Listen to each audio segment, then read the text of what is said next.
신약 성경 누가복음 9장 11장 누가복음 11장 9절로 13절 말씀 되겠습니다.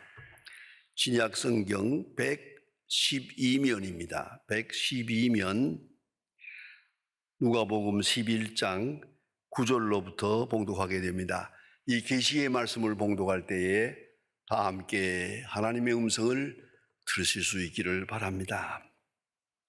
내가 또 너희에게 이르노니 구하라 그러면 너희에게 주실 것이요 찾으라 그러면 찾을 것이요 문을 두드리라 그리하면 너희에게 열릴 것이니 구하는 이마다 받을 것이요 찾는 이마다 찾을 것이요 두드리는 이에게 열릴 것이니라. 너희 중에 아버지 된 자로서 누가 아들이 생선을 달라 하는데 생선 대신에 뱀을 주며 알을 달라 하는데 전갈을 주겠느냐? 너희가 악할지라도 좋은 것을 자식에게 줄 알거든 하물며 너희 하늘의 아버지께서 구하는 자에게 성령을 주시지 않겠느냐 하시니라. 아멘. 조지 워싱턴이 아주 어렸을 때 아버지를 따라서 시장에 갔었습니다. 마침 제철이라서 잘 익은 앵두가 큰 그릇에 수북이 쌓여 있는 것을 조지 워싱턴이 보았습니다.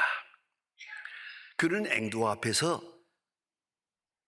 떠날 수가 없었습니다. 저것이 먹고 싶어서.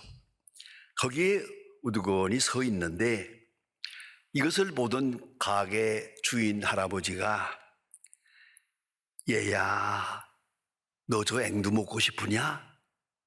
조지 워싱턴은 그렇다고 끄덕끄덕 고개를 끄덕였습니다. 주인은 말했습니다. 네 손으로 한 움큼 가져다가 먹어라 했는데 조지 워싱턴은 요지부동입니다. 가만히 서 있습니다. 얘야 한 움큼 가져다가 너 먹고 싶은 대로 먹어 했는데도 여전히 서 있습니다. 마침내 좀 있다가 이 할아버지가 나와서 자기 손으로 한 움큼을 쥐어서 조지 워싱턴에게 주었습니다. 조지 워싱턴이 이것을 받아가지고 감사합니다. 땡큐 라고 말하고 인사를 드렸습니다. 집으로 돌아오는 길에 아버지가 궁금해서 물어보았습니다. 야 워싱턴아 너 아까 할아버지가 한 움큼 갖다 먹으라 그런데 왜 그렇게 우두커니 서 있었냐? 먹으라 해도 왜 그렇게 먹지 않고 서 있었냐? 그러니까 조지 워싱턴이 그 어린아이가 하는 말 좀 보세요. 내 손은 작고 할아버지 손은 크거든요. 할아버지 손으로 죽어야 이게 많지. 내 손으로는 이 얼마나 중요한 말입니까? 여러분, 우리 손은 작고 하나님의 손은 커요. 그걸 잊지 말아야 합니다. 요새 이런 말이 있습니다. 3대 착각이라는 말이 있습니다. 한번 같이 생각해 보세요. 첫째 착각이 뭐냐면 마음은 보이지 않는다 라고 착각합니다. 여러분 마음이 안 보입니까? 그 얼굴의 행동에 아주 다 나타납니다. 마음이 환하게 보입니다. 그런데 사람들은 마음은 보이지 않는다고 착각을 하고 자기 마음대로 생각하고 있습니다. 두 번째는 얼굴은 내 것이다 라고 생각합니다. 천만에요. 거울 볼 때만 딱 한 번 내가 보는 거고 그 외에는 다 다른 사람이 보는 거지 내 얼굴 내 거 아닙니다. 생각해 보세요. 언제 내 얼굴을 내가 봅니까? 그러니 자기가 자기를 본다는 거 그거 그렇게 쉬운 일이 아닙니다. 또 한 가지는 나에게 대해서 내가 제일 잘 알고 있다. 이건 큰 착각입니다. 바로 여기서부터 문제가 됩니다. 모든 일에서 나보다 저 사람이 나를 더 잘 안다 라고 생각만 하면 모든 문제가 다 해결이 됩니다. 그러나 그게 아닙니다. 내가 제일 잘 알고 다른 사람은 나를 모른다 라고 생각하기 때문에 문제가 되는 겁니다. 자기가 자기를 제일 잘 압니까? 솔직히 말합시다. 제일 모릅니다. 자기가 제일 모르는 것이 자기 자신입니다. 여기서부터 모든 문제가 되는 겁니다. 그런 거로 객관적 인식, 그것을 받아들일 수 있어야 합니다. 다시 말하면 다른 사람이 보는 나, 그것을 내가 겸손하게 받아들일 수 있을 때 인간관계는 바로 되는 것입니다. 다른 사람이 말하는 것을 나는 아니요, 전혀 아니라고 부정해버리면 그때부터 인간관계는 다 깨져나가는 것입니다. 이건 아주 중요한 비사라고 생각합니다. 성경은 계속해서 나의 나됨의 존재를 말씀하고 있습니다. 여러분, 내가 나를 알 수 있습니까? 꼭 알아야 하겠는데요. 종교개혁자 존 칼빈은 그의 책에서 강하게 말합니다. 하나님에 대한 지식이 없이는 나 자신에 대한 지식이 있을 수 없다. 대단히 중요한 말입니다. 하나님에 대한 지식, 하나님을 인정하고 하나님 아버지로 고백하는 신앙 고백이 없는 때, 그리고 세상을 봅시다. 하나님 없이 세상을 본다. 그러면 유물사관에 빠집니다. 모티리얼리즘이 유물사관에 빠집니다. 그러면 세상 원리는 딱 세 가지밖에 없습니다. 생존 경쟁, 약육강식, 적자 생존, 요 세 가지입니다. 생존 경쟁입니다. 서로 살아남기 위해서 싸우는 겁니다. 약육강식입니다. 강한 자가 약한 자를 먹어버립니다.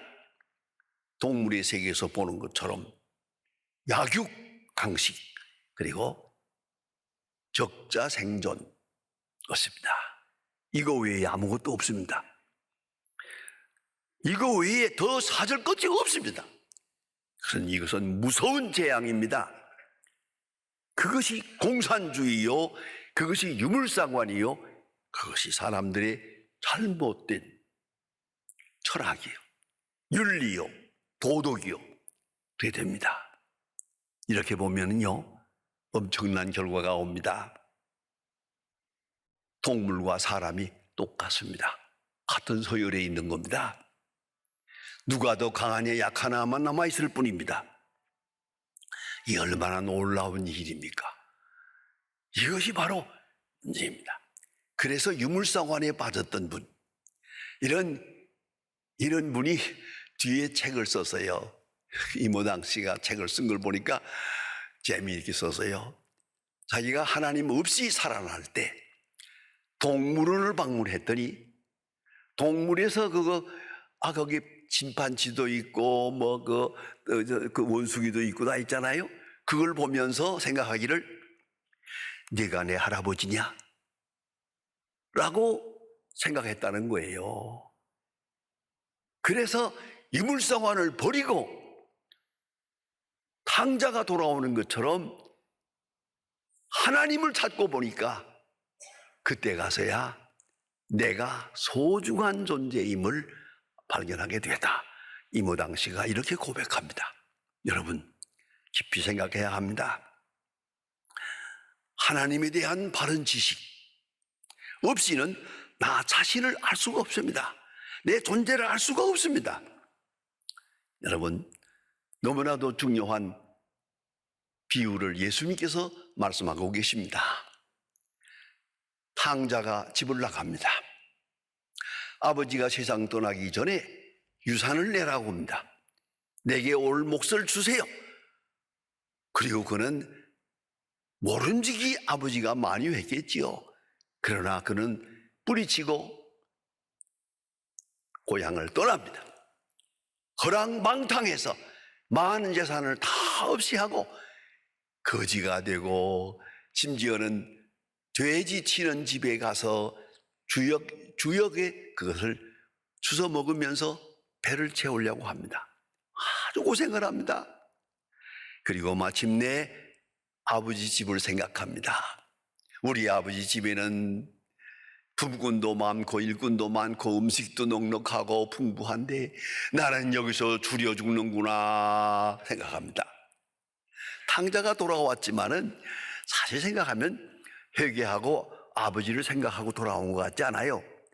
배고파서 돌아온 거예요. 죽을 지경이 돼서 그냥 기어들어온 거예요. 돌아오는 발걸음이 그렇게 선하고 아름답지 못해요. 그러나 돌아오는 아들을 아버지는 기다렸다가 아직도 상거가 먼데 찾아가서 아버지가 아들을 끌어안고 반가워하고 죽었다가 살았고 잃었다 얻었노라 잔치를 하자 이렇게 아버지가 기뻐합니다. 그 순간 아들이 무슨 생각을 했을까? 그게 궁금해요. 성경에 그게 없어요. 그 아들은 생각했을 겁니다. 예? 이러지 마세요. 이렇게 되면 내 체면이 말이 아닙니다. 라고 생각했을까요? 아니요. 이럴 줄 알았으면 일찍 돌아오실 걸. 그래서 그 생각밖에 없었어요. 아버지의 사랑 안에서 모든 자존심 다 녹아버렸어요. 이렇게 아버지가 기뻐하는 줄 알았으면 진작 올 걸. 다시 한번 생각하면은 나 자신을 생각할 때는 쓸모없는 존재예요. 그러나 아버지의 마음을 생각할 때는 나는 소중한 존재예요. 소중한 존재. 아버지에게 그렇게 소중한 존재라는 걸 이게서 깨닫는 거예요. 그것이 자기 존재 의식입니다. 여러분, 내가 나를 본다고 내 능력을 보고 내 지식을 보고 내 재산을 보고 아니요. 하나님을 보고 나를 보아야 됩니다. 그때만이 나를 알 수가 있습니다. 하나님을 보고 나를 보고 하나님을 알고 나를 알고 이걸 잊지 말아야 합니다. 여러분 너무나도 잘 아는 요절이 있지 않습니까? 요한복음 3장 16절 하나님이 세상을 이처럼 사랑하사 독생자를 주었으니 하나님이 우리를 이처럼 사랑해서 독생자를 주기까지 사랑했단 말이에요. 그만큼 나는 소중한 존재예요. 아주 소중한 존재예요. 그런 거로 내가 나를 소중히 여겨야 합니다. 내 몸도 마음도 마음가짐도 내 생활도 시간 보내는 것도 다 소중하게 여겨야 합니다. 함부로 해서는 안 됩니다. 이게 어떻게 귀한 존재 아닙니까? 성경을 보면 더더욱 귀중한 말씀들이 있습니다.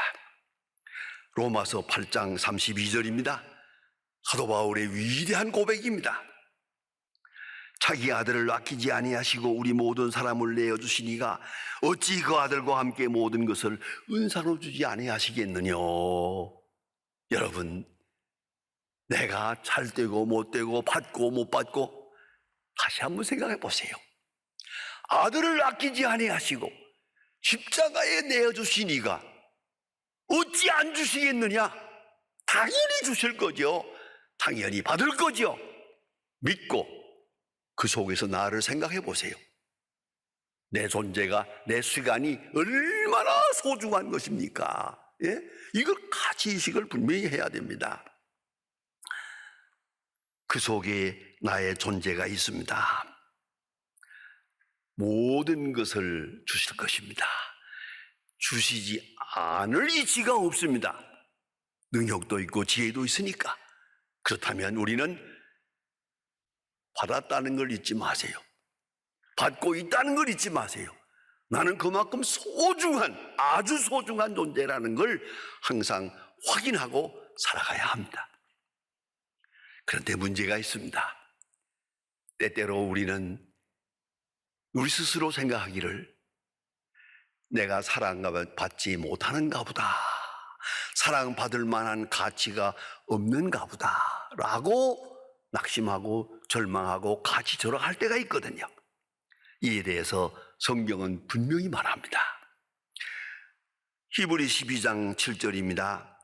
하나님이 그 아들을 너희를 그 아들과 같이 대우하시나니 어찌 아버지가 징계하지 아니하는 아들이 있으리요.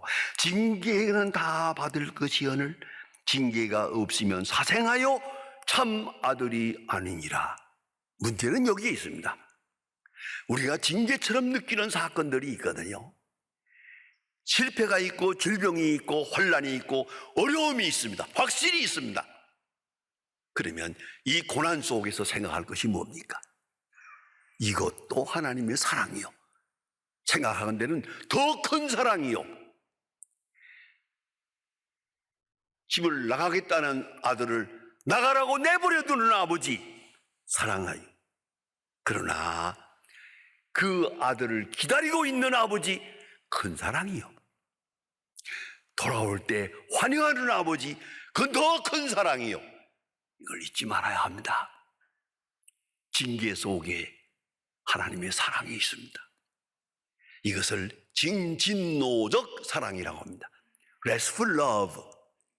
여러분, 하나님의 사랑은 낭만적인 게 아닙니다. 그 어머니의 사랑처럼 눈물이나 흘리는 게 아닙니다.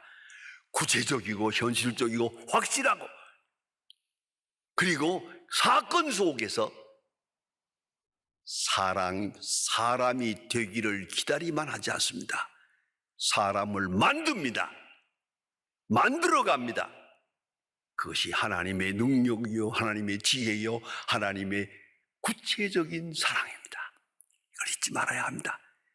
진노가 그냥 진노가 아닙니다.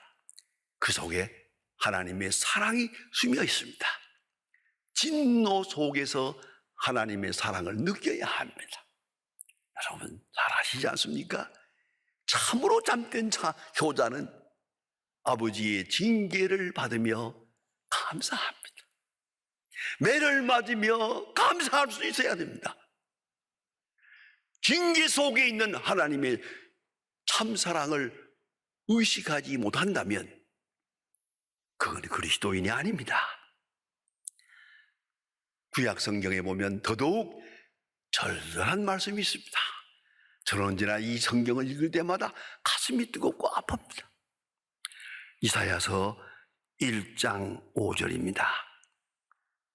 하나님이 말씀하십니다. 이사야를 통해 말씀하십니다. 어찌하여 더 맞으려고 하느냐?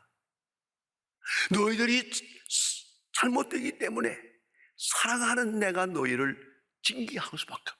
때릴 수밖에 없다. 그래 때렸는데 어찌하여 더 맞으려고 하느냐? 새로 맞은 흔적뿐이요 쌈의 영을 받지 못했는데 어찌하여 더 맞으려고 하느냐? 하나님에게 눈물이 있어요. 이걸 알아야 합니다. 여러분, 아니 때릴 수가 없어요. 때려야 돼요. 때리면서 오히려 때리는 자가 우는 거예요. 어찌하여 더 맞으려고 하느냐? 기가 막힌 확실한 하나님의 말씀입니다. 여기에 이런 사랑, 이 진노적인 사랑, 확실한 하나님의 구체적인 사랑 속에서 하나님의 사랑을 깊이 느껴야 합니다. 매를 맞으며 감사해야 됩니다. 매를 맞으며 더 감사할 것입니다. 그걸 잊지 말아야 합니다. 우리는 우리의 뜻대로 잘 될 때 하나님께 감사합니다. 우리의 뜻대로 안 될 때 더 감사합니다. 하나님께서 내 길을 가로막을 때 이제 새로운 믿음으로 하나님 앞에 더 찬양해야 할 것입니다. 여러분 13절 오늘 본문에게 말씀이 있습니다. 너희가 악할지라도 좋은 것을 자식에게 줄 줄 알거든 하물며 너희 아버지께서 좋은 것으로 주시지 않겠느냐.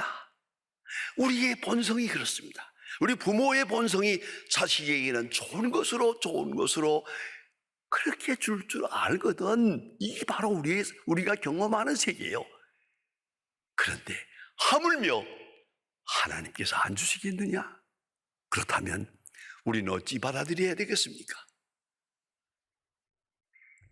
받았다는 것이죠. 만약에 내가 받지 못하고 있다면 그건 내 그릇이 잘못된 거예요. 내 생활을 고쳐야 돼요. 내 그릇을 고치고 하나님이 주실 거예요. 내 버릇을 고치고 주실 거예요. 내 인간을 고치고 하나님 원하시는 형태로 만들고 주실 거예요. 그 믿음을 잊지 말아야 합니다. 더 좋은 것으로 주시려고 한다. 오늘 내 마음대로 안 됩니다. 그때마다 생각합니다. 기도합니다. 더 좋은 것으로, 이보다 훨씬 더 큰 것으로 하나님은 주시려 하신다. 그렇습니다. 저는 한평생 살아오면서 내 뜻대로 안 될 때가 늘 있죠. 그때마다 저는 조용히 기도했습니다. 더 좋은 것을 주실 거라고. 하나의 길이 막힙니다. 이쪽 길을 막았으니 저쪽 길로 열어주시는구나. 이것이 안 될 때 저리로 인도하는구나. 그걸 잊지 말아야 합니다. 제가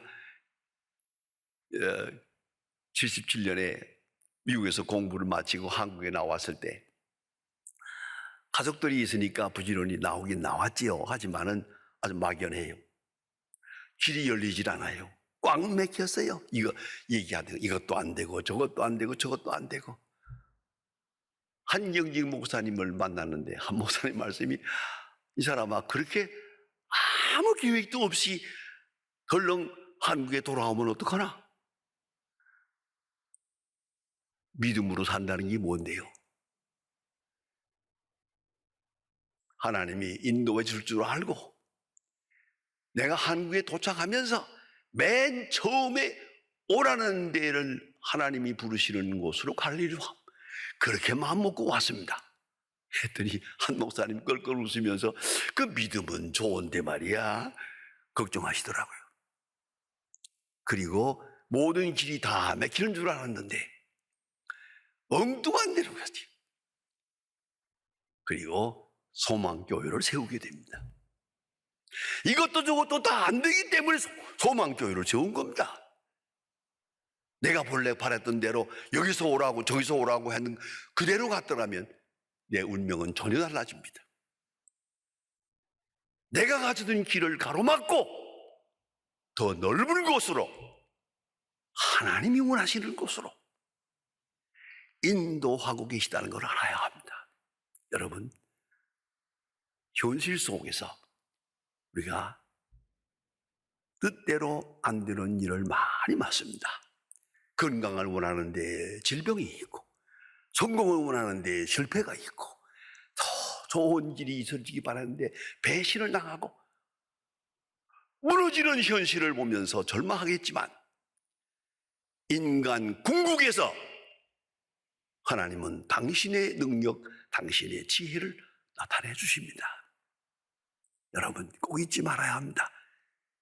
하나님의 진노 속에 구체적인 하나님의 사랑이 있고 보다 더 확실한 내게 향한 하나님의 사랑이 실현되고 있습니다. 이것을 믿고 이 믿음으로 살아가는 것이 하나님의 사람입니다. 다시 한번 깊이 생각하세요. 더 좋은 것으로, 더 좋은 것으로 주시려 하시는 하나님. 이 마음을 열고 하나님의 마음과 같은 마음으로 하나님 감사합니다. 내 뜻대로 안 된 것을 감사합니다. 하나님의 뜻대로 된 것을 감사합니다. 가슴을 열고 주님을 받아들입니다. 다시 한번 생각하세요. 너희가 악할지라도 자식에게만은 좋은 것으로 줄 알거든. 하물며 하늘 아버지께서 사랑하시는데, 아들을 십자가에 못 박을까지 사랑하시는데, 그 하나님이 더 좋은 것으로 주시지 않겠느냐. 더 좋은 것을 받아들이는 마음, 받아들일 준비가 바로 그것이 믿음입니다. 이 프로그램은 여러분의 미디어 선교 후원으로 제작되었습니다. 선교는 사명, 후원은 동역. 당신도 복음을 전할 수 있습니다. 선교 후원 02-6333-1003번